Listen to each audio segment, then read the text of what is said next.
क्या खेल है? ईवीएम तो ईमानदार मशीन है ना?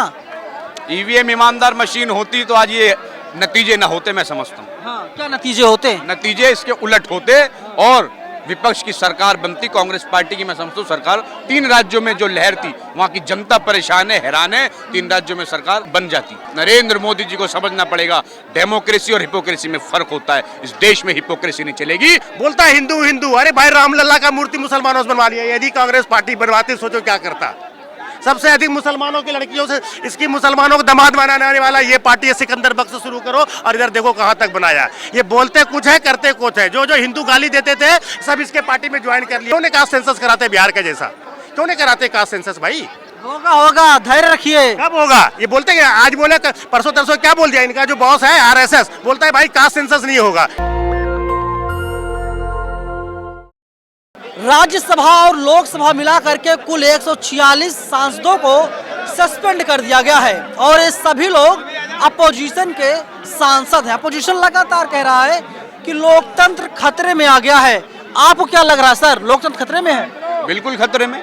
लोकतंत्र खतरे में उसी दिन आ गया जिस दिन उन्होंने लोकतंत्र की धज्जियां उड़ाते हुए विपक्ष के 146 सांसदों को संसद के बाहर फेंक दिया। मैं समझता हूं कि लोकतंत्र उसी दिन खतरे में आ गया जिन्होंने चुने हुए प्रतिनिधियों को सत्ता से बाहर करने का काम किया। और मैं समझता हूं कि जिस प्रकार से ये लोग इस तरीके से लोकतंत्र को खतरे में डालने का काम बीजेपी और नरेंद्र मोदी की सरकार ने किया है। नरेंद्र मोदी जी युग पुरुष हैं, पता है आपको ये बात? बिल्कुल, युग पुरुष कहां से होगा? युग पुरुष तो है ही वो। लोगों को बेरोजगार खा गए, लोगों को, युवाओं को बेरोजगार कर दिया, महंगाई से कमर तोड़ दिया आम आदमी की। तो युग पुरुष तो हुए नहीं। शायद जनता ने जो नाम दिया है वो शायद मेरे ख्याल क्या दिया है, पनौती। तो मैं समझता हूँ वो ज्यादा सूट करेगा। पनौती है मोदी जी कांग्रेस के लिए, 3-2 से मैच जीत लिया। देखिए, वो ईवीएम खेल करके चुनाव जीत गए तो ये कोई ज्यादा फर्क नहीं पड़ता। मैं समझता हूँ कि देश अब लोकतंत्र खतरे में और देश जागरूक हो रहा है कि आप लड़ाई लड़ते रहेंगे। ईवीएम का क्या खेल है? ईवीएम तो ईमानदार मशीन है ना? ईवीएम ईमानदार मशीन होती तो आज ये नतीजे ना होते, मैं समझता हूँ। हाँ, क्या नतीजे होते? नतीजे इसके उलट होते और विपक्ष की सरकार बनती, कांग्रेस पार्टी की मैं समझता हूँ सरकार। 3 राज्यों में जो लहर थी, वहाँ की जनता परेशान है, हैरान है, 3 राज्यों में सरकार बन जाती। 146 सांसद को सस्पेंड किया गया।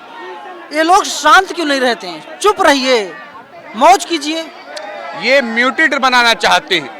विदेशों में जाते हैं तो मदर ऑफ डेमोक्रेसी की बात करते हैं और देश में रहते तो फादर ऑफ हिपोक्रेसी बन जाते। नरेंद्र मोदी जी को समझना पड़ेगा, डेमोक्रेसी और हिपोक्रेसी में फर्क होता है। इस देश में हिपोक्रेसी नहीं चलेगी। ये देश डॉक्टर बाबा साहब अम्बेडकर के संविधान से, डेमोक्रेसी से चलेगा, ये समझना पड़ेगा। मोदी जी बाबा साहब के फॉलोवर हैं। वो केवल चुनावी फॉलोवर हैं। बाबा साहब के चुनावी फॉलोवर, उनको बाबा साहब की याद चुनावों में आती है, इससे पूर्व नहीं आती। मैं समझता हूं भगवान राम का मंदिर बना दिया। मंदिर बनना चाहिए, मंदिर के साथ है, कोई दिक्कत नहीं है। लेकिन देश में प्रजातंत्र को कुचलो मत। मंदिर में पूजा हम भी करेंगे, लेकिन प्रजातंत्र और संविधान हमारे लिए सबसे पहले। ये देश संविधान से चल सकता है, ये देश बाबा साहब की सोच से चल सकता है, इनकी हिटलर शाही सोच से नहीं चल सकता। कौन कुचल रहा है? कौन बताइए? भाजपा ही कुचल रही है और कौन कुचल रहा है? मैं समझता हूं। कैसे? अरे जिस प्रकार से माहौल इन्होंने बना दिया देश के अंदर, तो लगातार कुचलने का ही काम कर रहे हैं। आप भी देख रहे हैं, हम भी देख रहे हैं, कोई दिक्कत तो उसमें है नहीं। क्या होगा? ये जो आंदोलन हो रहा है, सड़कों पर राहुल गांधी आ गए हैं। लोहिया ने कहा था कि जब सड़क सूनी हो जाएगी तो सदन संसद आवारा हो जाएगी। आज संसद आवारा करने का काम इस सरकार ने यही बनाया है कि संसद को आवारा कर दो, अकेले बैठे रहो, बिना विपक्ष की संसद। इन लोगों को पसंद है, लेकिन ये देश बर्दाश्त नहीं करेगा। जिस प्रकार से बिना चर्चा के, बिना इसके बिल पास कराए जा रहे हैं, ये लोकतंत्र अधिनायकवादी सरकार है और ऐसी अधिनायकवादी सरकार को देश बर्दाश्त नहीं करेगा। नए भारत के राष्ट्रपिता है मोदी जी। राष्ट्रपिता बनने का प्रयास कर रहे हैं, लेकिन कभी बन नहीं सकते। वहां पे उनको चलना पड़ेगा। वो कभी राष्ट्रपिता बन नहीं सकते, ये मैं बता देता हूं। ये हिटलर वाशाही है। ये केवल नाजी की सरकार, हिटलर की सरकार बनाना चाह रहे हैं। बहुत देखते हैं क्या देख रहे भाई, पूरा से ये डेमोक्रेसी को इसने कत्ल कर दिया। ये खाली बोलते हैं, बोलने में बहुत मीठा मीठा बोलते हैं। ये बोलते हैं India is the mother of democracy. कहाँ कहाँ से नए नए शब्द लाते हैं। देखते ना, बोलते हैं सबका साथ सबका विकास है, और क्या करते रहते हैं? ये विकास का कोई काम करते हैं? ये जो बोले, ये बोलते हैं mother of democracy. Mother of democracy क्या विदाउट जो है अपोजिशन के चलते हैं? अपोजिशन ने कौन सा ऐसा बड़ा डिमांड कर दिया? अपोजिशन ने यही बोला ना भाई, जो पार्लियामेंट में सिक्योरिटी ब्रीच हुआ है, होम मिनिस्टर जवाब देना बनता है कि नहीं? होम मिनिस्टर का जो स्टेटमेंट ही मांग रहे थे ना। इतना छोटा सा मुद्दा है, आप लोग आसमान को सर पर उठा लिए हैं। भाई छोटे मुद्दा को हुआ क्या सदन में? सुनो, छोटे मुद्दे को आपने बड़ा बनने क्यों दिया? आप दे देते जवाब आकर, ऐसा तो है नहीं कि आप अवेलेबल नहीं है, आप बाहर में गए होम मिनिस्टर, जब पार्लियामेंट का सेशन चल रहा है। नरेंद्र मोदी भी राशन दे रहे लोगों को।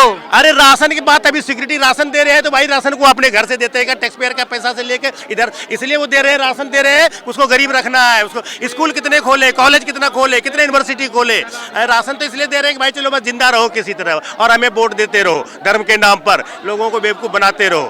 बताओ ना, इन्होंने सब कितना पैसा, इधर सुनो, आज देखो अभी आया है, जब इसने गद्दी संभाला था ना 2014 में, 1947 से लेके 2014 तक सिर्फ इस देश में 55 लाख करोड़ रुपया था। अभी मैंने पढ़ा, इंडिया टुडे का न्यूज है कि वो जो करोड़ 10 साल में वो 55 लाख 205 लाख करोड़ बन गया कर्ज। 150 लाख मैंने समझो कर्ज ले लिया इसने, इधर 110 111 होता था। तरक्की करवाना कर्ज लेना पड़ेगा, और जो अमीर हैं उनका कर्ज माफ करना पड़ेगा। यही तो है इसकी नीति। कर्ज यदि कमा के माफ करते तो 25 लाख करोड़ रुपया इसने राइट ऑफ किया ना 10 बरस में। बड़े ये जो लोगों ने RTI में लिया है, RTI का RBI से जवाब दिया, और उसके गुजरात के लोगों ने लिया, अहमदाबाद के, ये 25 लाख करोड़ रुपया सोचो इसने राइट ऑफ कर दिया। उसमें 2.5-3 लाख करोड़ रुपया आने के बाद 20-22 लाख करोड़ रुपया का कब आएगा कोई ठिकाना नहीं है, खाली केस चलते रहे। मोदी जी कुछ भी कर लीजिए। अरे भाई वो तो हर आदमी बोलता है मैं आ रहा हूँ। ये जब ये 2 आदमी जीतते थे उसे बोलते थे मैं आ रहा हूँ।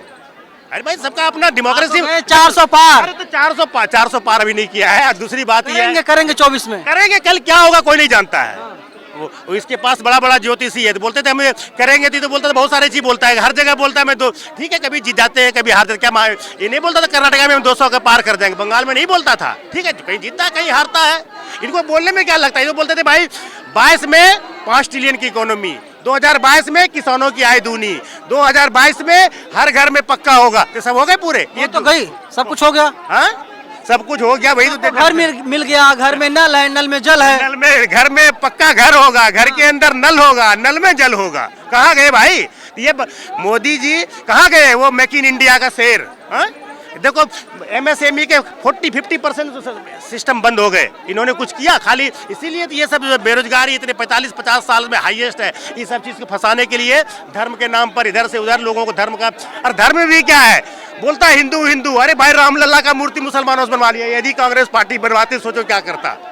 सबसे अधिक मुसलमानों की लड़कियों से इसकी मुसलमानों को दामाद बनाने वाला ये पार्टी है। सिकंदर बख्श से शुरू करो और इधर देखो कहां तक बनाया। ये बोलते कुछ है करते कुछ है। जो हिंदू गाली देते थे सब इसके पार्टी में ज्वाइन कर लिया। जीतन राम मांझी हो, चाहे वो डॉक्टर संजय निषाद हो, चाहे वो नरेश अग्रवाल, सबका स्टेटमेंट देखो, वीडियो क्या क्या बोलते थे वो। इधर जो आप तो पहले करप्टेड आदमी को लेते थे, और देखो वहाँ मंदिर बनाने में, चंदा में भी खाने में मुसलमान को बीच के था ना, सुल्तान अंसारी, आप सुने होंगे, उसका भी रखा बीच में। तो ये खाली मुसलमान मुसलमान बोल के लोगों को बेवकूफ बनाते हैं, कुछ नहीं है। ये सब हिंदुओं को, हिंदू में जो 4-5 कास्ट है उसके ये है, बस ये उसी के फॉलोवर हैं, और बाकी सबको बेवकूफ बनाते हैं। ये क्यों नहीं कास्ट सेंसस कराते बिहार का जैसा, क्यों नहीं कराते कास्ट सेंसस भाई? होगा, धैर्य रखिए। कब होगा? ये बोलते हैं, आज बोले परसों तरसों क्या बोल दिया, इनका जो बॉस है RSS बोलता है भाई कास्ट सेंसस नहीं होगा, इससे वो होता है विखंडन। क्या विखंडन होता है भाई? बिहार में कौन सा विखंडन हो गया भाई? क्या डिसयूनिटी हो गया? अरे भाई पता चलेगा। ये इन्होंने देखो क्या किया, EWS के नाम पर 15% को 10% रिजर्वेशन दे दिया, 15% पॉपुलेशन को 10% रिजर्वेशन, और 63% वाले को 27% रिजर्वेशन दिया है। तो कास्ट सेंसस होगा तभी तो। बिल्कुल, कास्ट सेंसस एक बड़ा मुद्दा है, और सदन में अपोजिशन को बोलने नहीं दिया जाता, और अपोजिशन सड़कों पर है, आंदोलन कर रहा है। कैमरा पर्सन आशीष के साथ में नवीन कुमार नंदन, नेशनल दस्तक, जनता मंतव्य, दिल्ली। नेशनल दस्तक की आपसे गुजारिश है कि अगर इसको बचाना चाहते हैं तो नेशनल दस्तक को सब्सक्राइब करने के लिए रेड कलर के सब्सक्राइब बटन को दबाएं, फिर बेल आइकन की घंटी दबाएं। नेशनल दस्तक को बचाने के लिए बहुत जरूरी है कि हर खबर को शेयर करें, लाइक करें, कमेंट जरूर करें।